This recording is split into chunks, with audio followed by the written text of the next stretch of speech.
até para situar o pessoal sobre as definições que ele coloca, né? O próprio título do livro é autoexplicativo. Ele fala pai rico, pai pobre.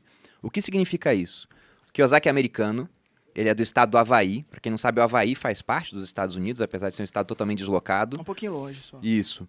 E o Kiyosaki, ele fala que o pai dele era uma pessoa extremamente inteligente, super instruído, era um cara que ele trabalhava no governo do Havaí, só que era um cara que não sabia lidar com o dinheiro. E logo quando ele era pequeno, teve um fim de semana que os amigos dele foram passar um tempo numa casa de praia, e ele não foi. E aí os amigos dele falaram assim, você não tá convidado porque você é pobre. Crianças, né, cara? Crianças são muito foda. Crianças são cruéis, eu né? passei por isso, cara. A criança é muito cruel. Se você não tem um olho, a criança vai falar, eu não gosto de você porque você não tem um olho. Criança eu é não assim, vou cara. dançar quadrilha com verdade, você porque você não tem a mão. Exato, isso, é né? esse tipo de coisa. Então, crianças são extremamente cruéis. Ele falou que depois disso ele foi falar com o pai dele, e o pai dele, o pai pobre que ele fala, e até deixando bem claro, ele fala que ele gosta muito do pai, que ele é grato ao pai, mas ele diz que é o pai pobre porque ele tinha essa mentalidade pobre, não pensava em dinheiro. Falou, bom, você tem que usar a sua cabeça, tem que começar a fazer dinheiro. E de fato ele tentou fazer dinheiro com um amigo. Ele pegou embalagens de pasta de dente e pasmem, né? Na década de 50, que foi quando isso aconteceu, a embalagem de pasta de dente era feita de chumbo. Meu Deus. Pois é. E deixaram a criança derreter chumbo. Exatamente. Aí ele e o amigo dele Tá certinho. Não dá câncer, não. montaram uma mini siderúrgica pra derreter chumbo e tentar cunhar moedas, né? Aí quando o pai pobre dele viu isso, apresentou pra ele o conceito de falsificação. Hoje em dia ele poderia fazer isso com criptomoedas, criar sua própria moeda. Sim. Mas aí o pai dele falou, por que você não procura o pai do seu amigo, do Mike, que ele é um cara que ele sabe ganhar dinheiro. Ele é o pai rico da história. Só que o ponto é que quando ele tinha 9 anos, tinha esse cara que era o pai rico dele, mentalidade rica, e tinha o pai pobre dele, uma mentalidade pobre. Só que nenhum deles era rico ou pobre. O pai dele trabalhava pro governo, ganhava dinheiro, e o outro estava começando a dar muito certo nos negócios. Ele tinha vários negócios diferentes, mas morava numa casa super simples, não tinha luxo. Então ele via dois caras que ele tratava mais ou menos como iguais, dando conselhos totalmente opostos. Aí depois ele foi vendo que os conselhos de dinheiro do pai rico faziam mais sentido. E o livro vai se desenvolvendo assim, mostrando como é que foi a instrução que ele teve e as principais lições que ele tirou desse pai rico.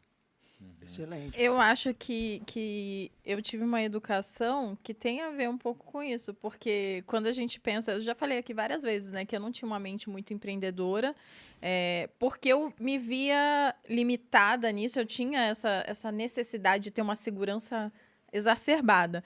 E isso mudou depois que eu tive contato com pessoas que são empreendedoras. Então, eu tive contato com pais ricos aqui, pelo exemplo, obviamente, né? Mas demorou para eu ter isso. Eu acho que é difícil ensinar, né? É uma coisa que a gente vai ter... Quem foi o seu pai rico, assim, principal, na sua opinião?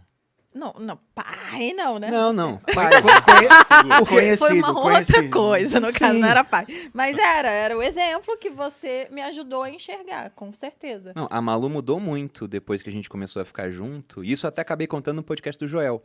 Porque uma das coisas que destravou a Malu foi um evento. E Que desse não foi evento esse. foi baseado o livro Segredos da Mente Milionária. E a Malu Isso. começou a entender muito mais a parte de venda, concordar com isso. Isso. Mas, cara, você tá falando uma coisa muito legal, que é sobre aprender, né? Ele aprendeu com o pai rico dele, né? E eu acho que tem uma sacada... Eu tô tentando tirar sacadas não óbvias aqui, tá? Tem uma sacada que acho que ajudou ele a aprender, que é uma sacada que tem a ver com uma passagem de Jesus, né? Tem uma passagem na Bíblia que Jesus ele diz o seguinte, ó. Ele fala assim, pois como ele mesmo disse, um profeta não é respeitado na sua própria terra. O que significa isso? Significa o seguinte, Jesus estava muito tempo no lugar, ele falou, cara, eu tô há muito tempo aqui, o profeta não é respeitado na mesma terra. Aí ele se mudou. O que significa isso? Que a gente tende a olhar com mais autoridade quem está mais distante da gente. Então isso aqui tem muito a ver com, por exemplo, a dificuldade de você ensinar seu filho sobre dinheiro. Isso aí tem a ver com, por exemplo, as pessoas aprenderem com a gente quando enxergam a gente num canal de YouTube e falam, nossa, olha como ele é foda. Mas quando tá do seu lado, você não reconhece. Tem a ver com, por exemplo, num evento, você ter olhado pro evento, olha que legal o T. Harv Eker, olha que legal. Então, o pai dele era o pai pobre nesse caso, né? Só que o pai dele tinha dinheiro. E aí chegou o pai rico, entre aspas... Tinha dinheiro classe média, digamos assim, né? Exato. Mas não é uma vida que você vai reclamar, né? Agora, você olha pra alguém de fora e fala, olha como a vida é muito mais legal. Então tem um pouco do viés também. Assim como eu conheci muitos empreendedores que que recomendam para seus filhos não serem empreendedor. Fala, não, cara, filho, você não sabe como vai ser difícil lidar com problema trabalhista, o caramba. Então eu acho que também tem uma junção de fatores que Ele não tinha um pai empreendedor, olhou para alguém que era diferente e falou: não, é aquilo que é melhor, porque a gente tende a admirar muito mais o que está distante. Né? E aí, obviamente, pegou nos vieses dele e fez sentido para ele. Eu não estou dizendo que eu discordo, não, eu concordo com essa visão do livro, mais empreendedora. Mas eu acho que tem esse fato que é importante na nossa vida que a gente tem que tomar cuidado. Porque às vezes a solução está do nosso lado e a gente só quer enxergar o que está distante. Né? É difícil mudar parentes, por exemplo, por conta disso, né? O pessoal, sei lá, hoje na minha família é diferente. O tio do terreno, que é contra fundos imobiliários. Pois é, então você pega, por exemplo, quando você começa a fazer sucesso em rede social, tem gente que é impactada por isso e você consegue atingir aquela pessoa. Mas para sua família, você sempre vai ser o filho, o sobrinho, aquela criança que eles viram crescer, então demora mais você ter autoridade.